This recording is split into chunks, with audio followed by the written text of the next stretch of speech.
주식으로 연간 144만 원 수익을 얻었는데 이 돈을 계좌에서 출금하지 않고 계속 재투자했어요. 그런데 기초생활수급자라면 이 수익을 신고해야 할까요? 만약 신고한다면 생계급여에는 어떤 영향이 있을까요? 안녕하세요. 소소하지만 담백한 복지 이야기를 전해드리는 소담이입니다. 오늘은 기초생활수급자가 주식 투자로 수익이 생겼을 때 어떻게 해야 하는지에 대해 알아보려고 합니다.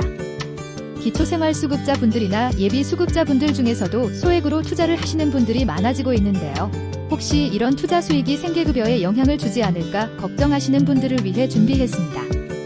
이 영상을 통해 실제 사례와 함께 이해하기 쉽게 설명해 드릴 테니 끝까지 시청해 주시고 도움이 되셨다면 좋아요와 구독 눌러주시면 감사하겠습니다.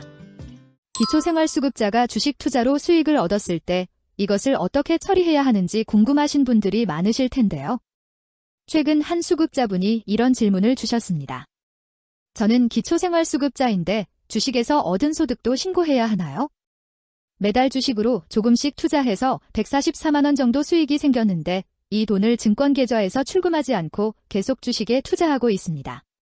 소득 신고할 때 이 금액을 소득으로 신고해야 하는지 아니면 재산으로 신고해야 하는지 헷갈립니다. 이런 경우 생계급여에도 영향이 있나요? 이 질문에 대해 답변 드리겠습니다.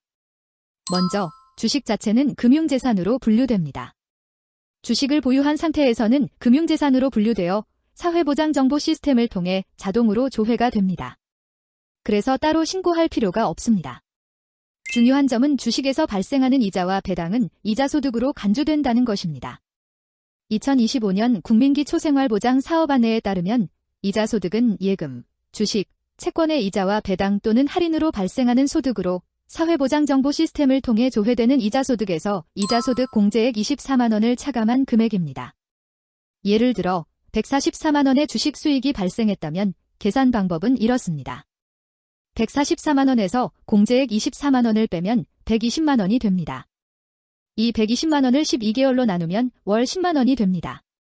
결국 이렇게 계산된 월 10만 원이 소득인정액으로 추가되어 생계급여 산정에 반영됩니다. 생계급여는 생계급여 최저보장 수준에서 가구의 소득인정액을 차감한 금액으로 결정되기 때문에 이 소득이 추가되면 그만큼 생계급여가 감소하게 됩니다. 즉, 월 10만 원의 소득인정액이 추가되면 생계급여가 월 10만 원 감소하게 됩니다. 좀 더 구체적인 예시를 통해 살펴보겠습니다. 1인 가구 수급자가 144만 원의 주식 수익을 얻었다고 가정해보겠습니다. 2025년 기준 1인 가구의 생계급여 선정 기준은 월 76만 5,444원입니다. 만약 이 수급자의 기존 소득 인정액이 월 15만 원이었다면 주식 수익을 반영하기 전에 생계급여는 다음과 같이 계산됩니다. 1인가 생계급여 선정 기준인 76만 5,444원에서 15만 원, 즉 기존 소득 인정액 빼면 61만 5,444원이 됩니다. 그런데 여기에 주식 수익 144만 원에서 공제액 24만 원을 제외한 120만 원을 12개월로 나눈 10만 원이 추가되면 소득 인정액은 월 25만 원으로 증가합니다. 따라서 생계급여는 76만 5,444원에서 25만 원을 뺀 51만 5,444원이 됩니다. 결과적으로 생계급여가 월 10만 원 감소하게 되는 것입니다. 국민기초생활보장제도에서는 재산소득 환산율을 적용하는데 금융재산의 경우 월 6.26%의 소득환산율이 적용됩니다. 재산의 소득환산은 주거용 재산의 경우 월 1.04%, 일반 재산은 월 4.17%, 금융재산은 월 6.26% 순으로 적용됩니다. 이는 재산의 종류에 따라 다른 비율로 소득으로 간주한다는 의미입니다. 그런데 주식의 경우는 조금 특별합니다. 주식 보유 금액 자체는 금융재산으로 분류되어 소득환산율이 적용되지만 주식에서 발생하는 이자와 배당은 이자소득으로 간주되어 공제액 24만 원을 제외한 금액이 소득인정액에 그대로 반영됩니다. 중요한 점은 예수금을 포함한 주식 보유금은 사회보장정보 시스템을 통해 자동으로 조회되니 따로 신고할 필요가 없다는 것입니다. 즉, 시스템에 자동으로 반영되므로 주식으로 인한 수익이 발생하면 그에 따라 생계급여가 조정될 수 있습니다. 지금까지 말씀드린 내용을 정리하면 다음과 같습니다. 1. 주식 자체는 금융재산으로 분류되어 자동으로 조회되므로 별도 신고가 필요 없습니다. 2. 주식에서 발생하는 이자와 배당은 이자소득으로 간주됩니다. 3. 이자소득은 공제액 24만 원을 차감한 금액을 12개월로 나눈 금액이 매월 소득인정액에 포함됩니다. 4. 소득 인정액이 증가하면 그만큼 생계급여가 감소합니다. 오늘은 기초생활수급자가 주식 투자로 수익이 발생했을 때 어떻게 처리되는지에 대해 알아보았습니다.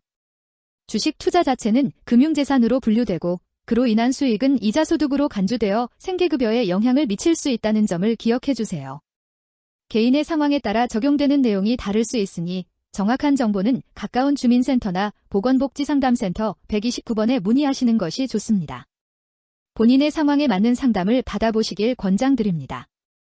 혹시 비슷한 경험이 있으신 분들은 댓글로 공유해 주시면 다른 시청자분들에게도 도움이 될 것 같습니다. 이 영상이 도움이 되셨다면 좋아요와 구독 부탁드리며 다음 영상에서도 소소하지만 담백한 복지 이야기로 찾아뵙겠습니다. 소담이었습니다. 감사합니다.